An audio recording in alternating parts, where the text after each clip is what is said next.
Dios por ese tiempo. Llegué a la conclusión, Carolina me habló y yo le decía, y después hablando, pues no me acuerdo con qué otra persona, yo les dije, esto es obedecer.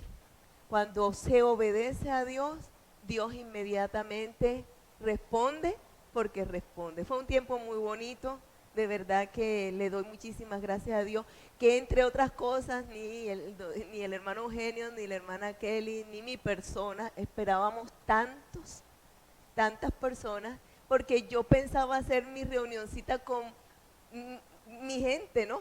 Y yo me imaginaba allí al hermano Germán, a la hermana Alicia, pero de pronto me encuentro con personas que no pensé que iban a llegar. Para mí fue un gozo inmenso. Le di muchas gracias a Dios y 18 ancianos, personas de tercera edad. Y mi papá salió de aquí picado porque una señora dijo, yo tengo 86 años, y dijo, ay, yo que era el que tenía más edad. Ya hay alguien que me ganó a mí. Y de hecho el tío de mi hermano Alejandro también es una persona de ¿cuántos años? 80 es su papá, 85, 86. Dale, le pregunta, imagínese, él es el hijo. Y le pregunta a Rosita, 86. No, pero damos gracias a Dios por todos, porque tanto los niños como jóvenes, como adultos o adultos mayores, todos estamos en el corazón de Dios, y para todos Dios tiene un instante, para todos tiene Dios un instante especial para decir que nos ama. Bueno, ahorita se me movió el corazón también. Yo como en todo tiempo estoy viendo a Dios en todo. Hay personas que se la pasan viendo el demonio en todas partes. Yo veo a Dios en todo. Fíjense ustedes que en medio de la oración hoy el Señor me guiaba a decir que Él nos puso nombre, y que después dije, y Dios también nos dio el nombre que es sobre todo nombre. Y escuchaba el canto que interpretó Ailín, y allí decía, me llamaste por mi nombre. Cuando la escuché yo dije, wow, Señor, el Señor está llamando por su nombre a cada uno de nosotros. Porque es que la palabra del día de hoy es la confirmación del llamado a vencer. Y yo creo que Dios, cuando hace un llamado, Él lo hace con nombre. Él nos llama por nombre. Esta congregación tiene un nombre, Familia de Cristo. En eso lo que significa es que nosotros pertenecemos a la gran familia de nuestro Señor Jesucristo. Y que nuestras familias llegarán también forman parte de ese mismo llamado. Pero el día de hoy el tema confirmación del llamado a vencer empieza porque Dios nos ha puesto un nombre a cada uno de nosotros y ha hecho un llamado para cada uno. El tiempo de cada uno llega. El tiempo del llamado, el tiempo del despertar, el tiempo del conocer nuestro propósito. Pero el Señor siempre va a poner el camino. Este es el camino, tu tiempo llega, pero este es el camino que tienes que seguir. Tienes que hacer esto, debes caminar, debes hacer, debes comer, debes alimentarte, debes descansar, debes avanzar. Él nos va llevando en las diferentes facetas de la vida, pero hay un momento en el que cada uno se despierta para su llamado especial. Hoy el tema que Dios me dio confirmación del llamado a vencer. Capítulo 6 del libro de Jueces, que es el pasaje que vamos a estar hoy hablando. Jueces capítulo 6 versículo 1. 6 versículo 1. Desde allí, desde el versículo 1 vamos a iniciar esta palabra. Jueces capítulo 6 versículo 1. ¿Lo tenemos? Muy bien. Los hijos de Israel hicieron lo malo ante los ojos de Jehová. Porque todo lo que nosotros hagamos, Él lo va a ver. Y más los hijos de Dios, porque Él tiene su mirada puesta sobre sus hijos. ¿Está claro eso? Todo lo que nosotros hagamos, Dios lo va a ver. Así sea en lo oculto y a oscuras y que nadie se dé cuenta, todo lo que nosotros hagamos, Dios lo va a ver. ¿Cómo así? ¿Quién habló?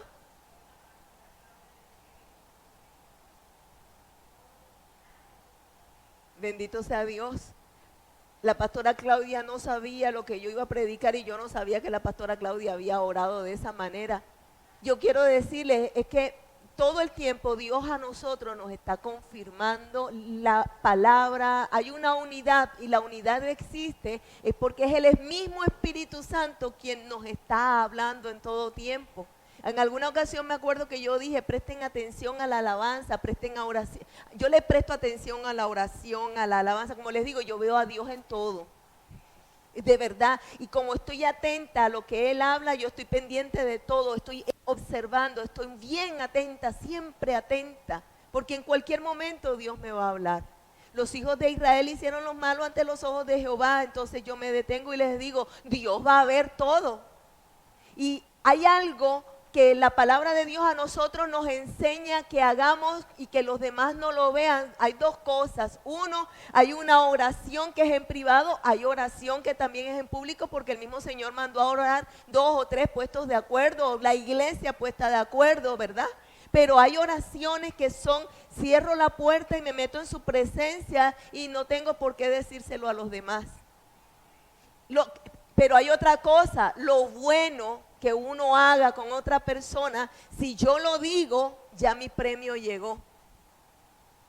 Pero si lo bueno que se hace no lo digo, mi galardón ¿dónde está? Allá arriba. Que lo diga otra persona, eso es otra cosa. ¿Cómo le calla a uno la boca a la gente? Jesús le decía, ve y no diga nada. Y si iban y decían. ¿Cómo se le calla la boca a una multitud? ¿Cómo se le calla la boca a otros? No, el Señor nos da la orden es a nosotros, uno mismo cuando hace algo. Pero entonces aquí entro de nuevo al contexto de la palabra. Ellos hicieron lo malo ante los ojos de Jehová y Jehová los entregó en manos de Madián por 7 años. Es decir, cada uno de nuestros actos tiene una consecuencia. Cometemos errores, hay consecuencias del error. No se estudió, hay consecuencias. No hizo el trabajo, hay una consecuencia. Hay veces que dice, no, pero si yo sí hice esto, ¿y por qué esto? Alguna cosa pasó que como consecuencia trajo esto otro. Todo lo que se hace tiene su consecuencia. Persona que no cuida su vista y empieza a leer en la oscuridad, después tiene que ir a que le pongan gafas. Todo tiene su consecuencia. Listo. Que la consecuencia fue de que Dios lo entregó a Madián. Madián, lo hemos hablado en otras ocasiones, pero vamos a recordarlo. ¿Qué significa Madián? Madián significa rencilla, Madián significa pleito. De esto hablamos hace bastante tiempo, no lo habíamos vuelto a hablar hasta el día de hoy. Madián significa rencilla, pleitos, división. Madián lo que quiere traer es ruina, escasez. ¿Qué es entonces a qué entrega el Señor cuando hay pecado? Y el pecado básicamente se refiere a problemas, a pleitos, rencillas, división, chisme, todo lo que trae división, todo lo que trae discusión, todo lo que trae eso que la consecuencia de eso es ruina.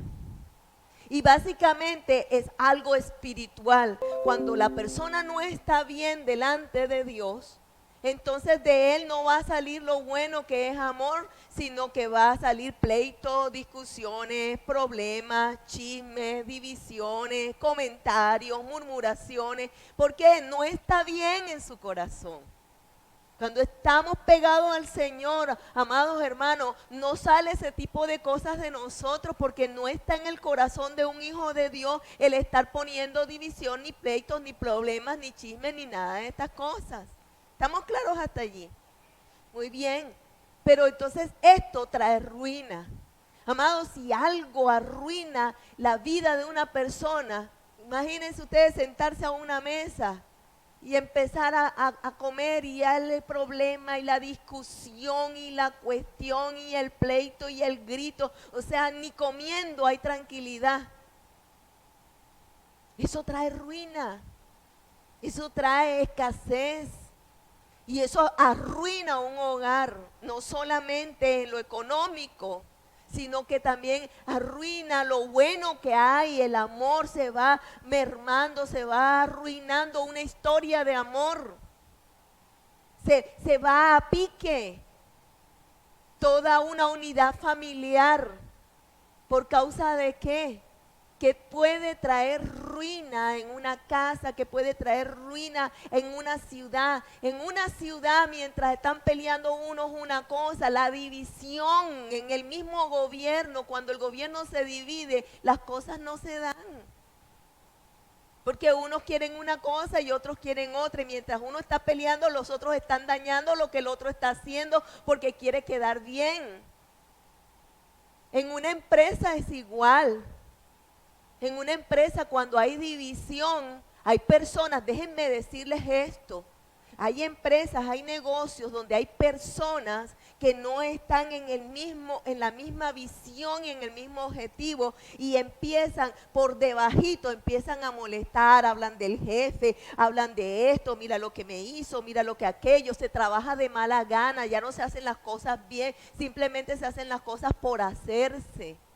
Y si puede ser hasta hacerlas mal, se hacen mal, a dañar. Y eso trae ruina. Eso trae ruina. Eso trae daño. Ahora, si hay alguien que permanece en el Señor, yo le puedo asegurar que ese que permanece, de ese, Dios hará que la victoria se derrame en su vida y Dios permita que todos los demás cambien en su manera de pensar y también por causa de Él tengan la bendición. Pero yo quiero decirle, así es que trabaja Madián. Es decir, así es que trabaja ese espíritu para llevar a la ruina, arruinar una amistad, para arruinar un compañerismo, para arruinar cualquier cosa que se quiera emprender, un grupo de estudio. Cuando empieza el malestar y la cosa, entonces el uno le niega al otro, entonces trabajamos nosotros y aquel lo dejamos de lado. O sea, cuando se dan estas cosas de división, a la final todos terminan perdiendo. ¿Está claro allí? Dice el versículo 2. Y la mano de Madián prevaleció contra Israel. Y los hijos de Israel, por causa de los madianitas, se hicieron cuevas en los montes y cavernas y lugares fortificados. Pues sucede, voy a detenerme allí. ¿A dónde se metieron? Hace unos días en un devocional, el Señor hablaba de cuevas, no sé los que escucharon el devocional. Me impresionó esta mañana cuando leía la palabra y yo decía, preciso, Dios está hablando de meterse en cuevas. Justo Dios está hablando de que aquellos que se han metido en esa condición, en ese aislamiento, en esa soledad, en ese meterse en esa coraza, yo le llamé los otros días cáscara, porque aunque pareciera coraza, a la larga medio lo cosan y se quiebra. Se meten en huir, en escapar, en meter la cabeza, en pensar que no está sucediendo nada y vivir engañado. Lugares fortificados. Déjeme decirle, muchísimas veces la mente del hombre se vuelve una fortaleza al concepto de Dios en su vida. Cuevas. Y hace unos días el Señor hablaba a través del devocional específicamente en aquella mujer cuyo hijo iba en un cajón metido muerto. La cueva representa eso, estar metido en un cajón. El que está escondido en una cueva no lleva a nada bueno. Hablábamos de Lot. Lot sacado, salvado, librado de vivir un momento de destrucción en su vida donde tenía que tener la mirada puesta en Dios. Se metió en un cajón, en una cueva, en un hueco. Elías, después de haber visto la gloria de Dios, se fue a meter en una cueva. ¿Qué tiene de bueno encerrarse? nada tiene de bueno. Y ellos dicen que se metieron en las cuevas, en los montes y cavernas y lugares fortificados. Nada tiene de bueno. Cuando Jesús iba caminando y vio a la mujer, cuando vio a la mujer dice que tuvo compasión. Era mujer, había sido viuda y ese era su único hijo y tuvo compasión. Entonces se acercó al féretro, lo tocó y le dijo: joven, levántate. Joven, levántate. ¿Sabe? Porque muchísimas veces cuando se está metido en una cueva, en un hueco, se está como metido en un ataúd, se anda como muerto entre los vivos. Siendo vivo se anda como muerto entre los vivos. ¿Me escuchó eso? Como muerto entre los vivos. ¿Y qué le dijo el Señor? Levántate, joven, levántate, levántate. El hermano Fernando se levantó. Levántate. Que es necesario que el Hijo de Dios entienda que no es metiéndose en una cueva que se encuentra la solución. La cueva es: ya yo no sirvo para nada, es que yo soy incapaz, es que a mí nadie me quiere, es que no me tienen en cuenta, es todo lo que me han hecho, es el dolor que yo tengo, es la vida que yo estoy viviendo, es la situación que yo tengo. ¿Qué lleva a eso? Este mismo espíritu madianita va acorralando, va echando, va sacando, va metiendo a la persona en un hueco, en una soledad, le va metiendo en su problema, en su situación. La persona va viendo cada vez más oscuro, más soledad, menos salidas, menos posibilidades. Nadie a su alrededor que le ama, nadie que le extienda la mano, nadie que le tenga compasión. Yo no sé cómo iría aquella mujer, se había muerto su hijo y su esposo se le había muerto, es decir, ya ella quedaba como sola. Su esperanza iba en un cajón. Su esperanza, su amor, por lo que había luchado en la vida, iba en un cajón. La esperanza de una madre muchas veces son los hijos. ¿Por qué? O de un padre. ¿Por qué? Porque los padres nos tenemos que ir, quedan ellos. Y ver a un hijo irse en un cajón. ¿Me explico?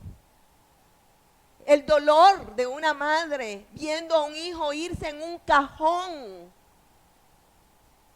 Y esto es lo que estaba pasando, metidos en un cajón.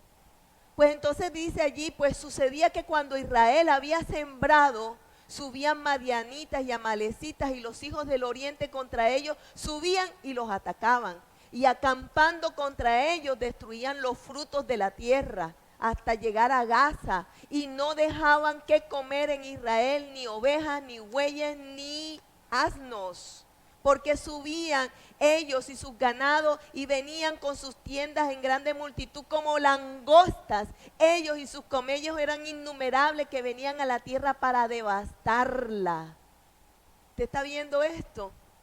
Y yo le voy a decir, el enemigo no va a venir a querer medio molestarle la vida. El enemigo va a querer venir a destruir todo, absolutamente todo y toda posibilidad. La persona llega, siembra, wow, la gran cosecha, ya estamos en un buen tiempo, las cosas se están abriendo, todo se ve bien y de repente arrasa. Y vuelve la persona y siembra, y vuelve de nuevo a esforzarse, y vuelve de nuevo a tener una luz que se le enciende, de nuevo una luz para encendida. Y de pronto vienen como langostas y se va la oportunidad. No sé si a alguno le ha pasado algo así. Y de pronto hay una esperanza, me fue bien en esto, y ahora sí yo creo que ya esto sí va a ser diferente. Y de pronto se derriba.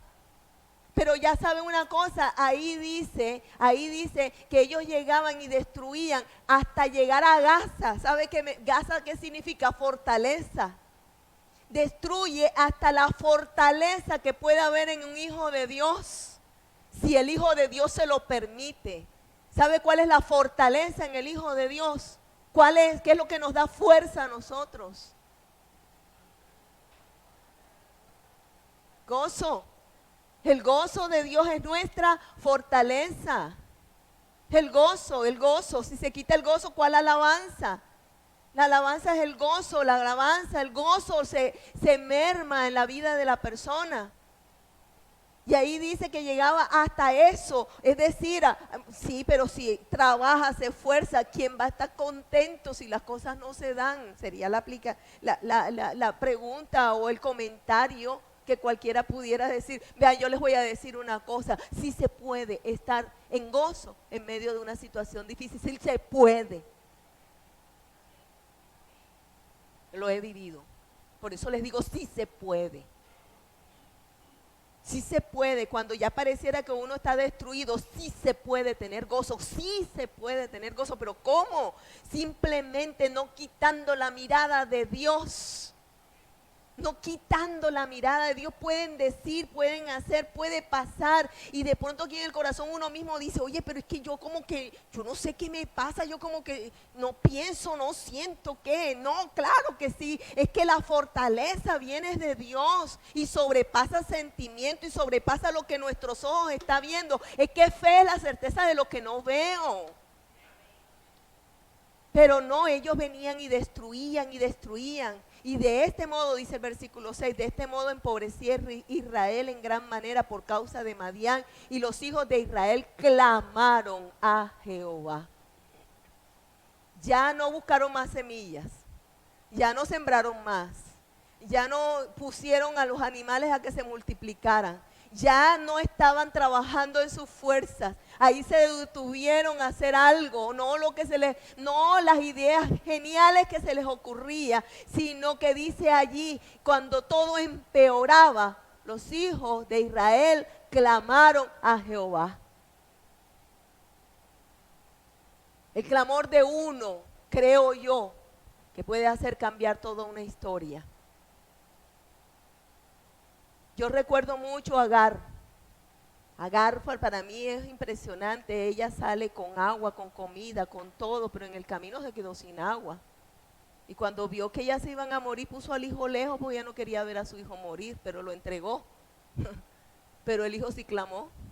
Y el clamor de ese niño hizo que Dios le abriera los ojos a la madre que no veía, para que ella viendo pudiera hacer lo que era necesario hacer.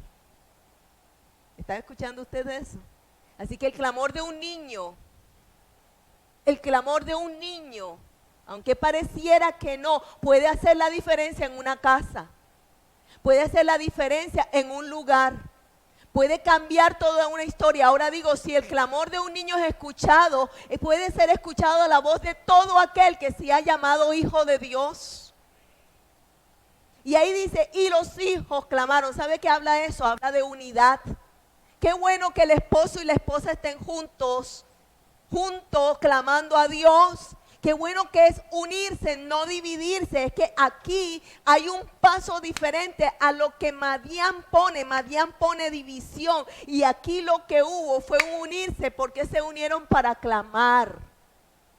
Se unieron para clamar. Qué bueno que un esposo con una esposa se unan para clamar. Que se unan en el espíritu. Porque si se unen para contar la plata, uno para ti, uno para mí. Que se unan para clamar. Para clamar. Y dice que eso a causa de los madianitas. Oigan ustedes, Jehová envió a los hijos de Israel un varón profeta. Cuando se clama, Señor habla. Cuando le pedimos a Dios, Dios habla. Cuando nosotros no sabemos qué hacer, y le pedimos a Dios, Dios habla. Y mandó un profeta, el cual les dijo, así ha dicho Jehová, Dios de Israel, yo os haré salir de Egipto. Yo os hice salir de Egipto y os saqué de la casa de la servidumbre. ¿Qué es esto? Cuando ustedes no creían, yo mismo los saqué del pecado y les vine y les enseñé cómo se alcanzaba la salvación. Lo voy a traducir a lo que es la vida del cristiano. Os libré de la mano de los egipcios y de la mano de todos los que os afligían, a los cuales eché de delante de vosotros y os di su tierra. ¿Acaso Dios no ha mostrado alguna vez su misericordia en nuestra vida y nos ha sacado de alguna situación? Es esa la descripción. Y os dije, yo soy Jehová vuestro Dios.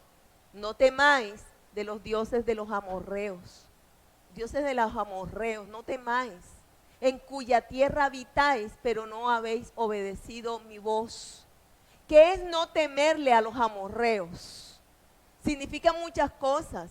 En lo físico, temer a alguien, por ejemplo. ¿Qué significa amorreo? Montañeses, rebeldes, altivos, amargados, belicosos. ¿Verdad que cuando se encuentra una persona mansa, tranquila, con un belicoso, altivos, rebeldes? Esos son los amorreos. Pero el Señor dijo, no le temáis al amorreo. Dios ordena algo, que le temamos a Él. Temerle a Dios, saber es que Él es el soberano que gobierna sobre todas las cosas, que tiene todo el poder, toda la ciencia. En Él está toda la plenitud. Pero entendiendo eso, si yo entiendo eso, entonces yo voy a obedecer ¿a quién? A Dios. Temerle al amorreo es temerle, le voy a decir así, es no doblegar la fe.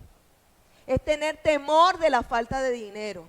Es tener temor de que el esposo se le vaya de la casa. Es tener temor de lo que va a hacer su hijo, que si le habla, que si no le habla. Es tener temor de lo que se puede perder, más que a Dios. Ay, porque es que si yo hago esto, entonces mi esposo está amando más a Dios o al esposo.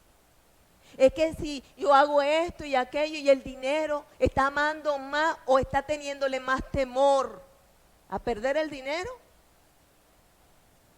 o a Dios. ¿Me explico? El Señor les dijo, ahí dijo, no le tengas temor a. En pocas palabras lo que le estaba diciendo, tenme temor a mí. Obedéceme a mí. Ten en cuenta que yo soy el soberano. No cedas por temor a. Mucha gente cede a su fe por temor al que dirán. ¿O no? Se cede a la fe por temor al que dirán. O se cede por temor a cualquier otra cosa. Se sirve inclusive mucho más a otros que a Dios. Se le sirve más a otras cosas. Al hombre, al dinero, se sirve a muchas cosas más que a Dios, porque se le tiene más temor a otras cosas que al mismo Dios. Y ese fue el pecado de ellos. Hicieron lo malo. ¿Qué fue lo malo que hicieron? Le tuvieron más temor a otras cosas que a Dios. Ese fue el principio de todo el problema. Y cuando pasa eso, entonces Dios permite que el amorreo, permite que vengan y tomen empiezan las rencillas y los problemas, porque cuando dejamos de tenerle temor a Dios, a pesar de que lo que quiere salvar es el matrimonio, hay más problemas, aunque pareciera que todo está bien. Porque no se está dependiendo de Dios, se está dependiendo del hombre. Y dice allí, y vino el ángel de Jehová y se sentó debajo de la encina que está en Ofra, la cual era Joás, Abieserita, y su hijo Gedeón estaba sacudiendo el trigo en el lagar para esconderlo de los madianitas. ¿Qué estaba haciendo en ese momento Gedeón? ¿Qué hacía Gedeón? Sacudiendo el trigo. ¿Para qué? Para esconderlo. Para esconderlo. Por lo menos ya había dado un paso hacia adelante. No estaba metido en una cueva. Él estaba trabajando. No metido en una cueva. Pero trabajando se le ocurrió la idea, van a venir, yo voy a esconder la bendición, no se la voy a permitir. Pero ¿sabe qué es lo que esto? Y el Señor me llevó y se los voy a explicar. Dice que el ángel se sentó debajo de la encina que está en Ofra. ¿Sabe qué significa Ofra? Ofra significa siervo. Ofra significa joven, un cervatiño, algo joven.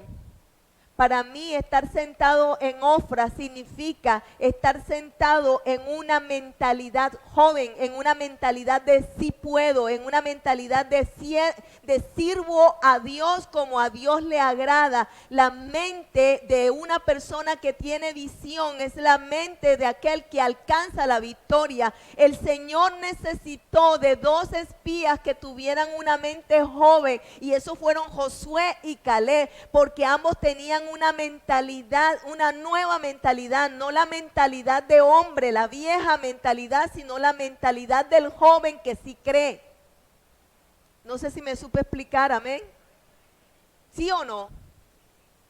La mentalidad, estaba debajo de aquella encina, Ofra, es decir, estaban en un lugar donde había fe, donde aún allí había sombra, donde aún allí había una esperanza. Estaban trabajando y ya habían pensado qué iban a hacer. Había una esperanza, habían clamado a Dios, ya se había despertado una esperanza. Y dice, ¿dónde estaba? La cual era de Joás. Esa mentalidad o ese estado, esa condición, déjeme decirles, de Joás. ¿Qué significa Joás? Fuego de Dios. Una esperanza, una condición de pensamiento, un ánimo en el espíritu que viene producto de Dios, del mismo fuego de Dios. Jehová, el otro significado de esa palabra es Jehová ha dado. La esperanza o el ánimo o la mentalidad o la actitud o el estado que viene de parte de Dios. En ese momento estaba preparado todo para derramar sobre la vida de ellos lo que era necesario para sacar a todo ese pueblo de allí. Quiero decir con esto que para nosotros poder entender lo que viene de Dios, necesitamos encontrarnos en ese estado en el que decimos, bueno, ya se acabaron mis fuerzas, ya yo tengo todo, clamo delante de tu presencia y estoy en la esperanza de que hagas algo, de que tú te muevas en mi vida. Y dice allí, la cual era Joás Abieserita. ¿Sabe qué significa Abieserita? El Padre ayuda. ¿De dónde viene mi socorro? ¿De dónde viene mi ayuda? ¿De dónde viene mi esperanza? ¿De dónde viene mi fe? ¿De dónde vienen mis fuerzas? ¿De dónde viene la visión? ¿De quién viene? Y después dice, y su hijo Gedeón. ¿Sabe qué representa el hijo Gedeón? Gedeón significa guerrero poderoso. Aleluya. Dios permita que hoy se levante aquí más de un Gedeón.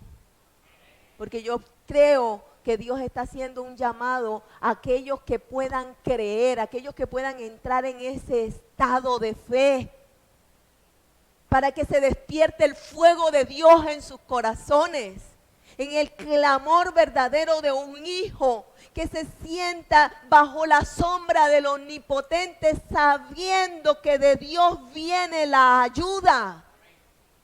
Y con esa ayuda entonces estamos dispuestos a pelear no con nuestras fuerzas, sino con las de Dios. Y dice allí que estaba sacudiendo el trigo, escondiéndolo, por si venían a arruinar su vida los madianitas, que ahora venían a traer ruina. Ese era el peligro que había. Y dice, y el ángel de Jehová se le apareció y le dijo, Jehová está contigo, varón esforzado y valiente. ¿Qué fue lo primero que le dijo? 1, Jehová está contigo. Iglesia, Jehová está contigo. Jehová está contigo. Nosotros estamos sentados, déjenme decirle, nosotros en este momento estamos sentados en ese lugar con la mentalidad abierta a ver qué se nos habla el Señor o no. ¿Le hemos clamado o no le hemos clamado al Señor? Estamos con esa mentalidad de ver qué es lo que Dios nos trae a nuestra vida para movernos conforme a lo que Él nos ha dicho o no. Sabemos que de dónde viene nuestro socorro, que viene de Él, ¿sí o no? Pues yo quiero decirte, Dios te puso nombre.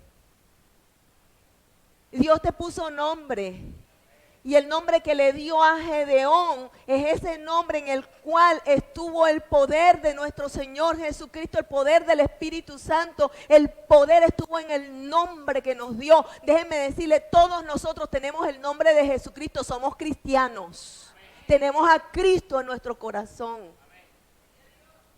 Jehová está contigo, claro que sí. Ya he vivido, he pasado esta situación, me siento en este lugar, estoy en esta condición y es que yo trato de levantarme y vuelvo y me pasa. Yo trato de levantarme y vuelvo y me pasa. Yo quiero decirte, Jehová está contigo. Porque yo quiero decir algo. Se murieron de hambre y no que les comían todas las cosechas. ¿Quién los sostenía? Porque aún en los momentos más duros de nuestra vida, Él nos sigue sosteniendo. ¿Estamos o no estamos aquí después de haber pasado momentos duros? Dios nos ha sostenido. Pues yo quiero decirle, Jehová está con nosotros. Dios está contigo. Créanlo. Y después le dijo, varón esforzado y valiente. A ti te está hablando el Señor. Porque aquí hay más de uno esforzado. Y hay más de uno valiente de verdad. No se han dejado acabar la vida, están peleando la buena batalla de la fe. Y Gedeón le respondió al Señor mío, Señor mío, si Jehová está con nosotros, ¿por qué se nos ha sobrevenido todo esto? ¿Y dónde están todas sus maravillas que nuestros padres nos han contado diciendo? No nos sacó Jehová de Egipto y ahora Jehová nos ha desamparado y nos ha entregado en manos de madianitas. Y mirándole Jehová le dijo, ve con esta tu fuerza y salvarás a Israel de la mano de los madianitas. ¿No te envío yo? ¿Por qué? Porque surge la duda. Señor, pero si tú has hecho esto, abriste el mar rojo, si tú el agua amarga la convertiste en dulce, si tú el agua la convertiste en vino, ¿por qué entonces pasa esto en mi vida? ¿Pasa o no pasa? Hay un momento que llega y entonces el Señor le mira y dice, eso es lo que te han enseñado, eso es lo que has visto en tu casa, eso es lo que te han enseñado tus padres, ¿sabes? Porque hay veces que los padres lo que enseñan es eso, no hay plata, no se puede. Y padres de fe, que están en el Evangelio, y eso no se puede, y esto y aquello y lo otro, y que entonces, ¿qué les están enseñando a los hijos? No se puede. Sume para que vea que no da para más. ¿De dónde voy a sacar? Aleluya, gloria a Dios y a su nombre. Y entonces, ¿qué dice Gedeón? Pero entonces, Señor, ¿de dónde voy a sacar? ¿Cómo voy a? Pero ¿de dónde está lo que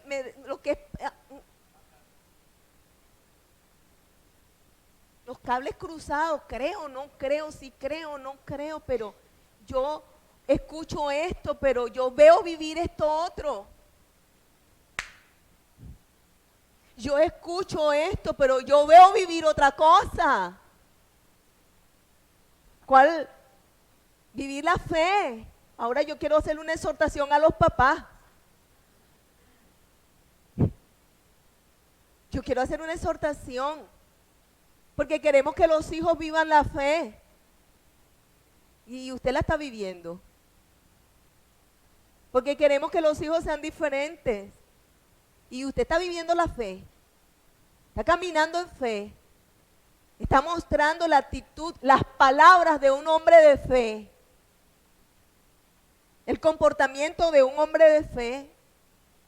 Yo no estoy hablando tampoco de ser un botarata que no administra. Son dos cosas distintas. Los movimientos que vienen de la fe son unos. El mal administrador es otro. Dios nos mandó a ser buen administrador. Pastora, eso me lo voy a tener que explicar mejor. Bueno, yo se lo explico. Haga una vigilia, un ayuno, orando de rodillas para que vea que sale clarito. Pero si no, yo la hago con usted también, le explico. Por ahí hay un mazo nuevo. Y mirándole Jehová le dijo, ve con esta tu fuerza. Ve con esta tu fuerza. salvarás a Israel de la mano de los madianitas. ¿Cuál fuerza? La fuerza de la fe que él estaba poniendo en él. Yo estoy contigo. La fuerza de la fe que se estaba sembrando en ese momento en él. Y salvarás a Israel. Yo les voy a decir algo. Es que no solamente vamos a salir nosotros de la situación, es que vamos a sacar a otros de la misma condición. Que vamos a sacar a otros de la misma condición. Es que vamos a lograr ayudar a otros que están en la misma condición. Es que Dios nos saca a nosotros para que nosotros podamos sacar a otros de esa condición. Es que Dios levantó a José para que José le diera la bendición a su familia y que se la diera a todo ese pueblo de Israel. Y no quedó ahí. Él también bendijo al mismo Egipto. Mundo. No es solamente para uno la bendición, es que Dios en su pensamiento tiene mucho más, un plan mucho más grande que el que tú has tenido en tu cabeza. Ve con esta tu fuerza y salvarás a Israel de la mano de los madianitas. No más división, no más destrucción, no, porque la división es para destruir. No más división en los hogares, empezando por lo espiritual. No más división en la visión, trabajando juntos, amado, juntos. No más. ¿No te estoy enviando yo?, dijo el Señor.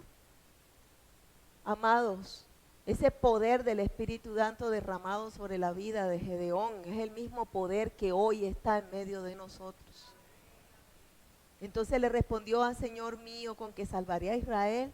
He aquí que mi familia es pobre en Manasés y yo el menor en la casa de mi padre. ¿Qué él estaba diciendo?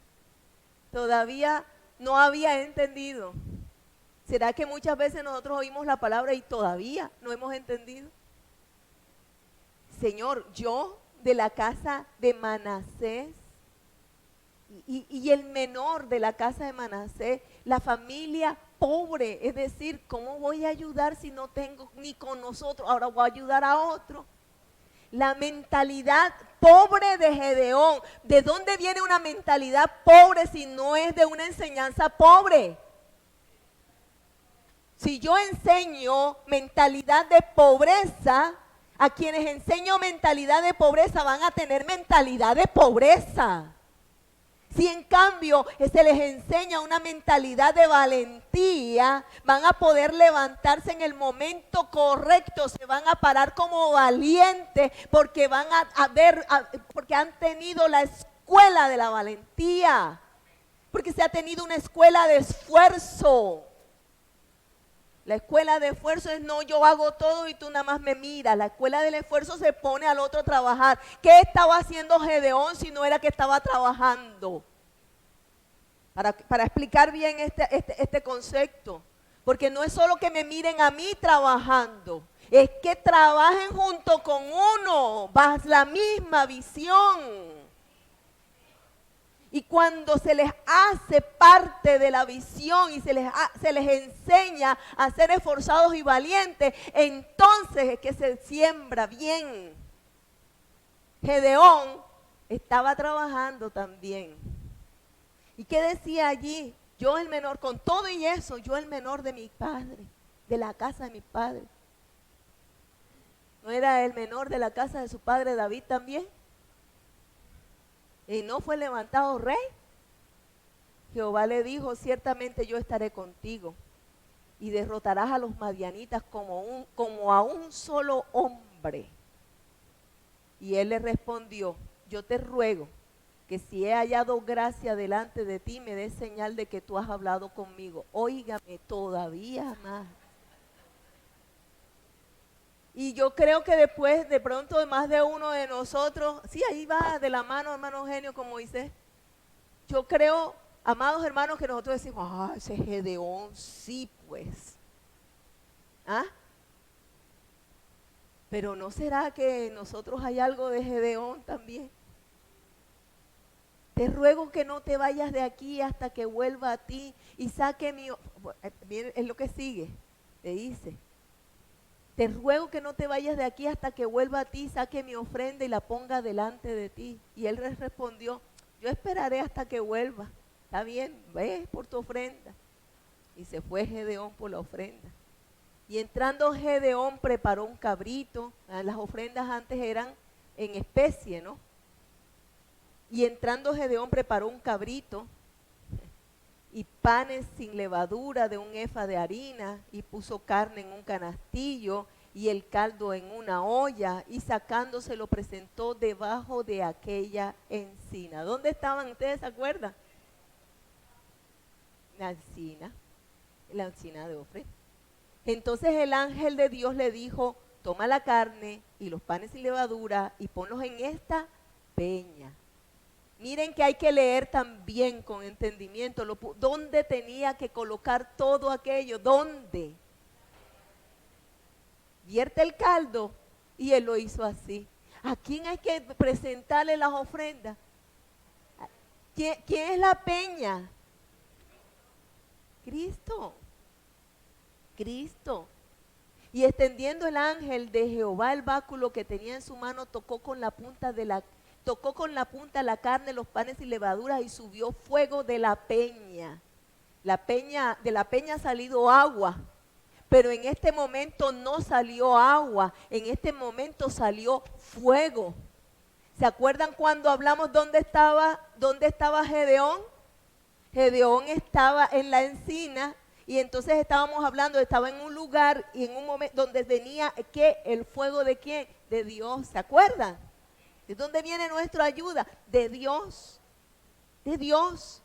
Y entonces, ¿qué sucede con la peña? La peña consume la carne y los panes sin levadura, hubo un fuego que subió y consumió la carne y los panes sin levadura, y el ángel de Jehová desapareció de su vista. En pocas palabras, el fuego de Dios tomó esa ofrenda porque le fue grata y subió en aroma agradable al trono de Dios.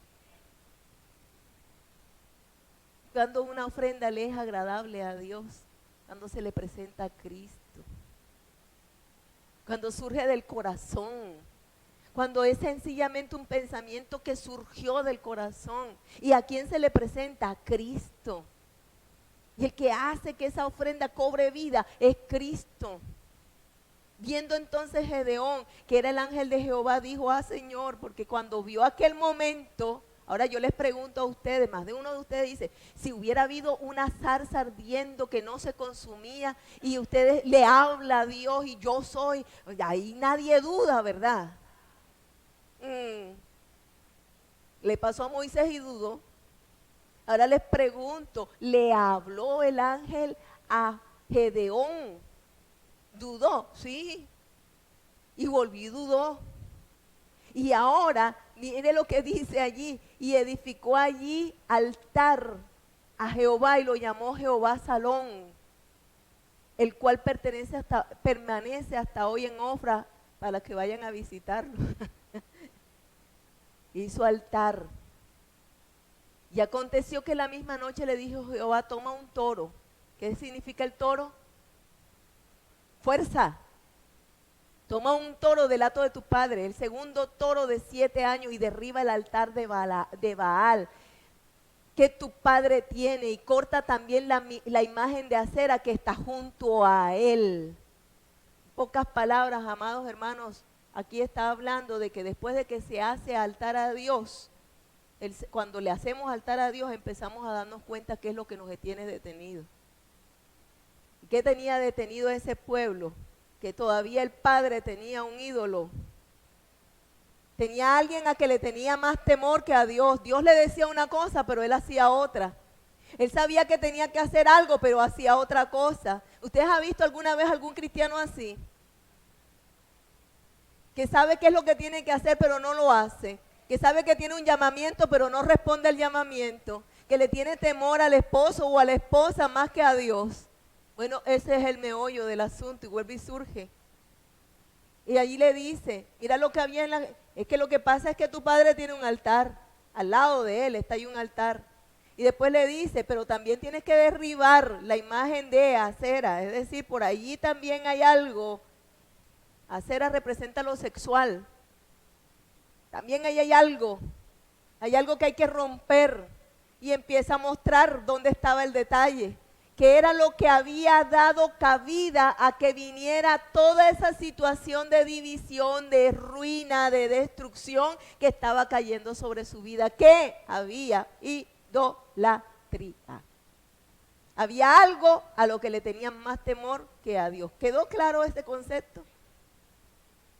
Pero entonces, ¿qué pasa? Se levanta y le dice, derriba. Y nosotros tenemos la potestad de Jesucristo de derribar todas esas herencias que pueden querer alcanzar nuestra vida, creyendo que pueden alcanzar nuestra vida. Nosotros tenemos la capacidad en Cristo de que aunque nos hayan enseñado de una forma equivocada, nosotros podemos cambiar nuestra manera de pensar y cambiar nuestra manera de vivir. Tenemos la capacidad de derribar argumentos y fortalezas que se levantan en contra del conocimiento de Dios. Tenemos la capacidad de derribar una cantidad de cosas que aprendimos en el paso de nuestra vida. Nos enseñaron a trabajar desde niño, algunos trabajaron, y esa persona que trabaja desde niño viene con los argumentos de que con mi fuerza puedo lograrlo, la autosuficiencia lo puedo conseguir, que yo lo puedo lograr. Yo no sé si Dios hoy está hablando, pero tenemos la capacidad de derribar, tenemos la capacidad de cortar de raíz áreas tan tremendas como es la sexual. Yo no estoy diciendo que nadie pueda vivir una vida sexual feliz. Que se puede, claro, si Dios lo hizo, si no, entonces ¿para qué lo hizo Dios? Además de multiplicarnos, indudablemente. Que la mujer se preocupe de las cosas materiales que le gustan a su marido, que eso está incluido allí. Lo correcto. Pero lo sexual que no está correcto ante los ojos de Dios, eso hay que erradicarlo. Hay que erradicarlo, es una cambiar de manera de pensar. Dios está en todo lugar. ¿Así empezamos hoy o no empezamos así? Y edifica altar a Jehová tu Dios en la cumbre de este peñasco, en lugar conveniente, y tomando el segundo toro, sacrificando en holocausto con la madera de la imagen de acera que habrás cortado. Entonces Gedeón tomó 10 hombres de sus siervos e hizo como Jehová le dijo, mas teniendo a hacerlo de día por la familia de su padre, y los hombres de la ciudad lo hizo por la noche. Por la mañana, cuando los de la ciudad se levantaron, he aquí que el altar de Baal estaba derribado y cortada la imagen de acera que estaba junto a él, y el segundo toro había sido ofrecido en holocausto sobre el altar edificado. ¿Sabe que hay personas que cuando se convierten se bautizan a escondidas? Porque no quieren que la familia lo sepa, pero algún día se van a enterar. Y se dijeron unos a otros, eso es derribar, ¿oyeron? Lo pasado. Y se dijeron unos a otros, ¿quién ha hecho esto? Y buscando e inquiriendo les dijeron, Gedeón, hijo de Joás, lo ha hecho. Entonces los hombres de la ciudad dijeron a Joás, saca a tu hijo para que muera, porque ha derribado el altar de Baal y ha cortado la imagen de acera que estaba junto a él. Y Joás respondió a todos los que estaban junto a él, ¿contenderéis vosotros por Baal? Es decir, si es Dios, ¿es necesario que ustedes lo protejan? Si es Dios, ¿es necesario que ustedes lo cuiden? Si es Dios, ¿es necesario que usted lo limpie? ¿Defenderéis su causa? Cualquiera que contienda por él, que muera esta mañana. Hoy se pusieron más de uno derechito. Sería la autoridad que tenía aquel hombre. Si es un Dios, contienda por sí mismo con él, con el que derribó su altar. Y ahí le está diciendo, vamos a ver quién es Dios. Elías no le dijo eso a los sacerdotes de Baal. No fue lo mismo, el mismo enfrentamiento. No es el mismo Baal. Pues demuestren que sí es Él, es Dios. Hay un decir, ¿quién es Dios para ti? Y sabe que en la economía una de las cosas que hablan las Sagradas Escrituras es eso. Mira a ver si yo soy Dios. Pruébame. Pruébame. No lo dice Malaquías. Pruébame. No lo dice la palabra, no se puso Elías allí, aquellos hicieron todo lo que quisieron y no pasó nada. No pasó nada. Aquel día Gedeón fue llamado Jerobaal. Esto es contienda Baal contra él por cuanto derribó su altar. Y todos ellos estaban esperando que Gedeón fuera destruido. Estaban esperando, ahora verá lo que le va a venir encima por ser cristiano.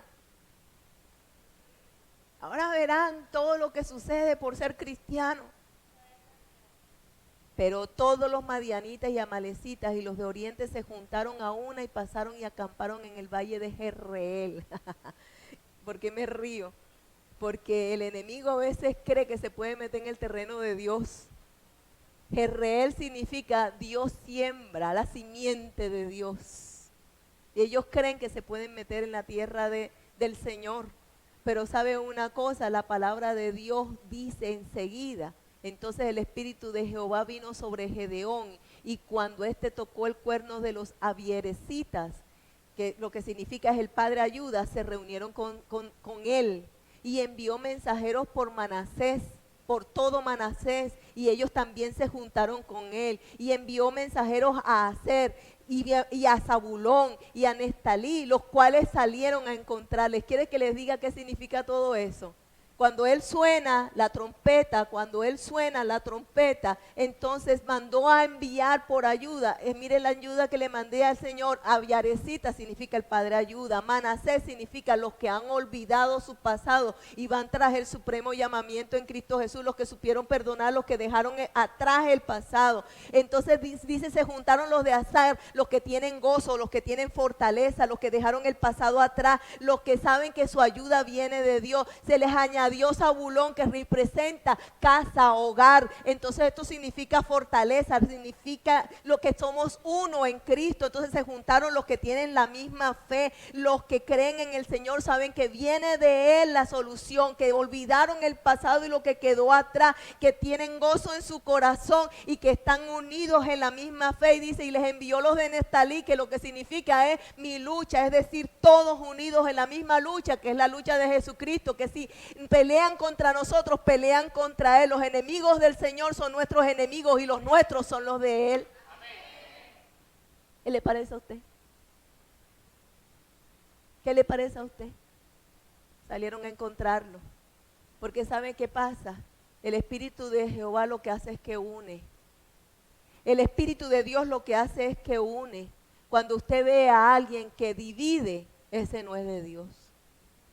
O en él no está actuando lo de Dios. El Espíritu de Dios une.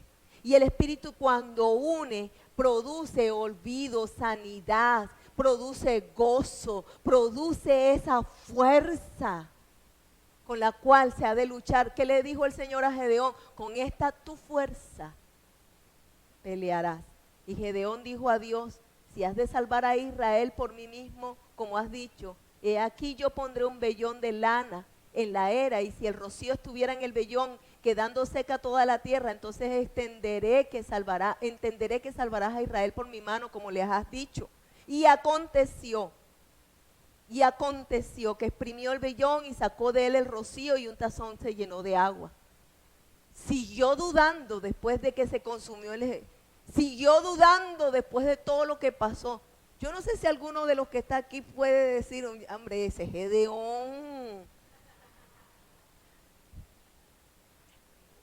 Mas Gedeón dijo a Dios, no encienda tu ira contra mí, si un hablare otra vez, solamente probaré ahora otra vez con el vellón.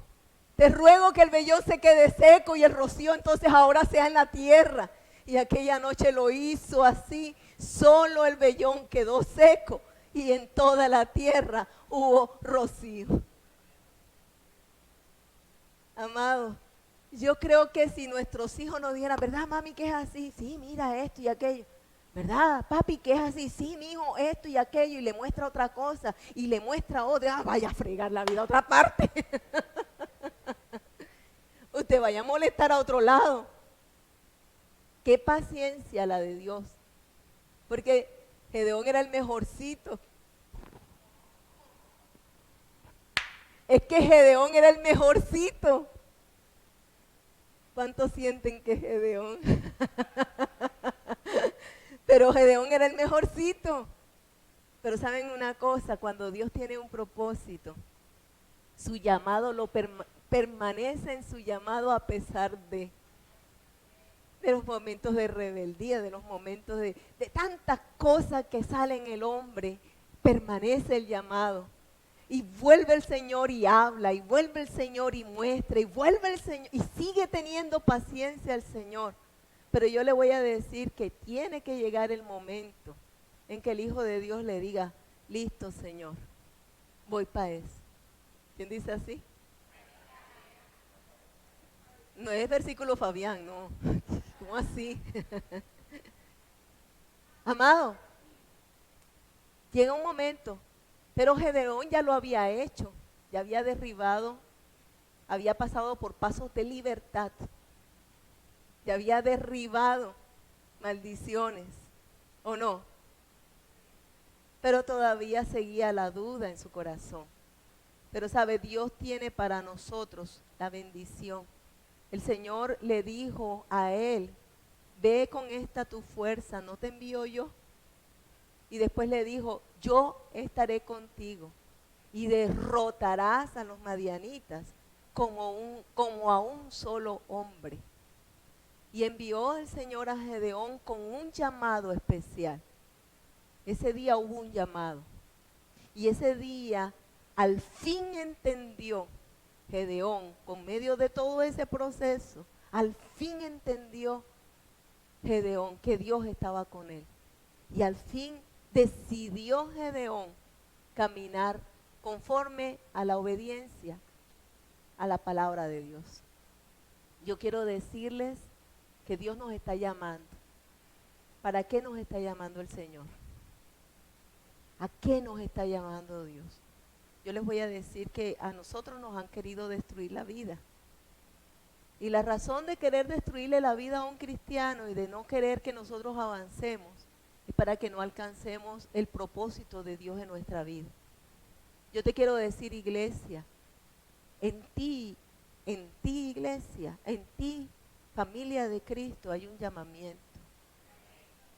Y el llamamiento de nosotros no es pequeño, se los puedo asegurar.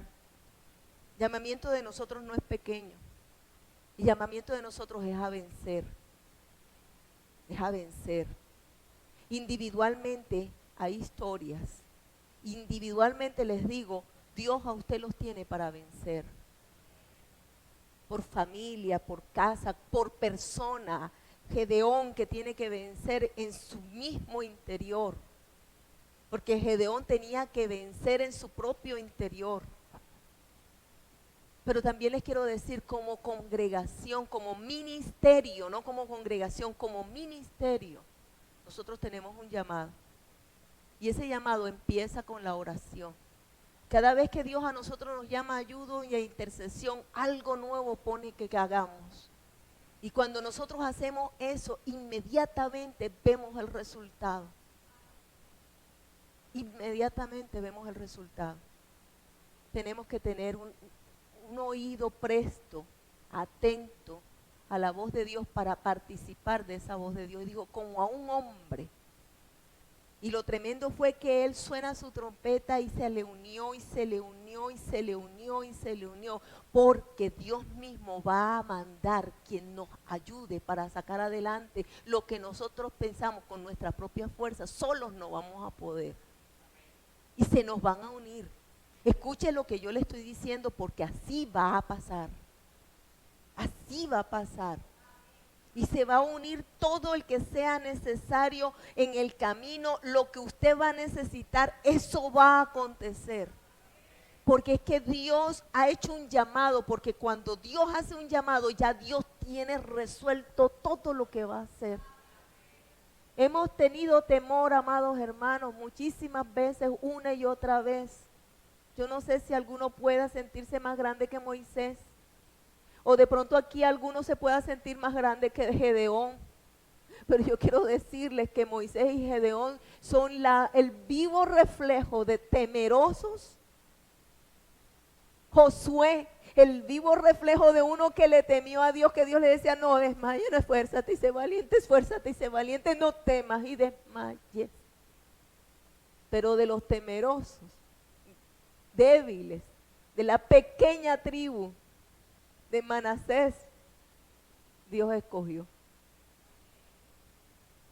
para levantar valientes y esforzados que tomen la victoria. Y yo estoy convencida que las victorias de Cristo primero se reflejan en lo espiritual, pero después en todo lo que nosotros hagamos se refleja la victoria de Cristo.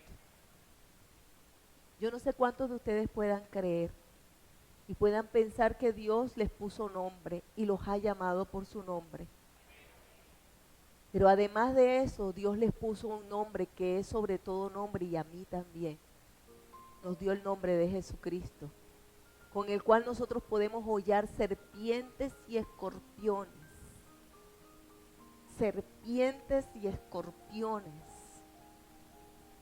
Tenemos la autoridad para vencer toda treta del enemigo.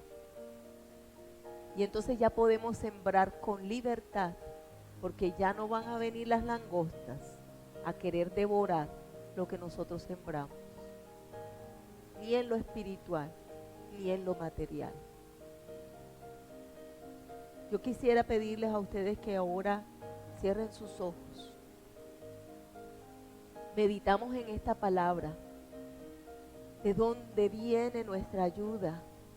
¿De dónde viene nuestro socorro? ¿De dónde viene? Sacamos altivez, autosuficiencia, rebeldía, amargura, lo belicoso, para de verdad se despierte esa mentalidad joven, para que el fuego de Dios arda dentro de nosotros, para que venga la ayuda de Dios y se forme en nosotros el verdadero guerrero. Hoy envío una palabra a este ministerio, a esta congregación y a los que nos están escuchando, nos escucharán en algún momento. Envío esta palabra que viene de lo alto y hablo a ti, oh siervo de Dios, sierva del Altísimo. Que el fuego de Dios queme tu interior. Que el fuego de Dios arda, que no puedas dejar de hacer lo que te corresponde hacer. Cada uno en lo que le corresponde, respondiendo al llamado de Dios. Para que entonces la ayuda del que está en lo alto, con la ayuda de Él, se forme en nosotros el verdadero guerrero.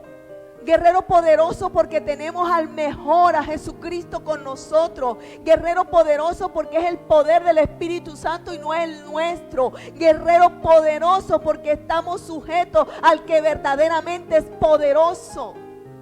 Una mentalidad nueva, abriendo el corazón para que ese fuego de Dios brote de la peña de Jesucristo. Jesucristo murió para que el Espíritu Santo, el ayudador, pudiera venir a nuestra vida, y estando el Espíritu Santo haya de nuevo en nosotros, como un día lo hubo en un hombre que fue capaz de negar a Jesucristo 3 veces, cuando en su fuerza dijo que no iba a hacerlo, pero que después de haberlo negado, después tuvo ese fuego del Espíritu y no se detuvo, y a su sombra los enfermos se sanaban, y a donde quiera que iba el Señor le acompañaba. Como ese Gedeón, guerrero poderoso, se levanta en ti un corazón de guerrero, un corazón de entendido, un corazón que sabe que el enemigo quiere robar toda semilla de Dios, toda la que sembramos, pero que en el nombre poderoso de Cristo Jesús nunca más podrá hacerlo, y sembraremos la palabra, y sembraremos el amor, y sembraremos la unidad, y sembraremos lo que viene de Dios, y habrá cosecha, y cosecha en abundancia. Tiempo en que las situaciones económicas se tiene que acabar todo esa palabra que fue lanzada para arruinar la vida. para detener ministerios, para detener una vida fluida en Cristo. Ruinas en los hogares, ruinas en los hijos, ruinas en lo económico. Ese tiempo termina porque Jehová está con nosotros. Y que se levante el varón esforzado y valiente, que ya deja de estar detenido por causa de aquel engaño del enemigo, para levantarse a hacer la obra para la cual ha sido llamado. Hoy levántate y sal de la cueva, levántate y sal de la soledad, levántate y sal del pecado, levántate y sal de la oscuridad, levántate y sal de esa condición de incredulidad. Levántate en lo que Dios te ha dado, para que entonces puedas ver una vida diferente en ti. Yo quiero decirte, Dios tiene cosas especiales en tu vida y las va a hacer. Y las va a hacer y las va a cumplir. Cumplirá el Señor. Que Jehová está contigo, esforzado y valiente, guerrero del Señor, para que puedas alcanzar la victoria, no solamente para ti, para tu familia, para los tuyos, para aquel que está a tu alrededor. Dios tiene un propósito. Tu propósito se cumplirá. Tu propósito se cumplirá. Ha habido un llamado. Dios te capacitará, te ayudará en medio de tu incredulidad, pero el propósito de Dios en tu vida se cumplirá.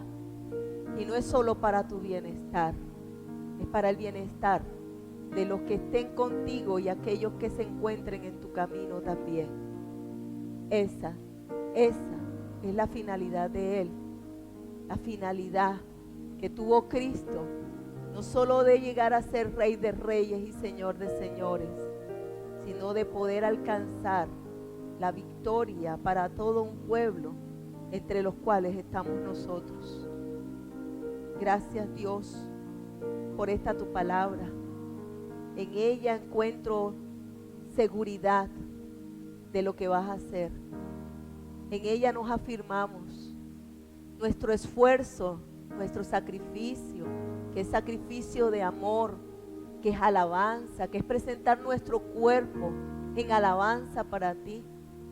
Es para ti, la ponemos en la peña, en Cristo, lo ponemos en la peña, nuestra fuerza, todo lo mejor lo ponemos en ti, nuestros talentos los ponemos en la peña, nuestras virtudes las ponemos en la peña, nuestras capacidades las ponemos en la peña, nuestros dones los ponemos en la peña, lo ponemos en Cristo, lo ponemos en Cristo.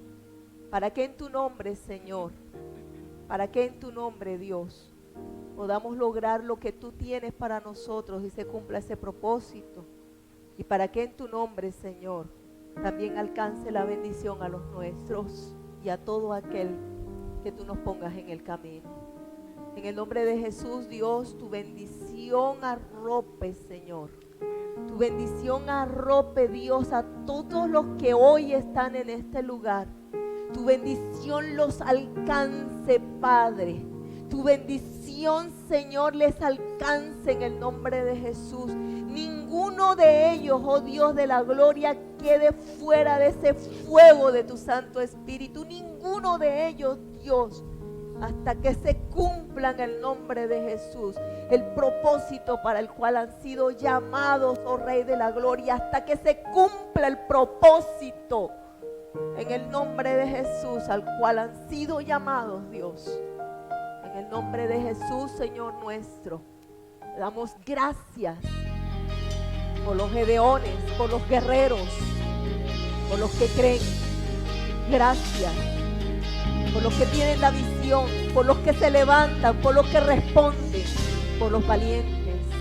Gracias. Tu propósito en mi vida es bendecirme. Tu propósito es entregarme las naciones.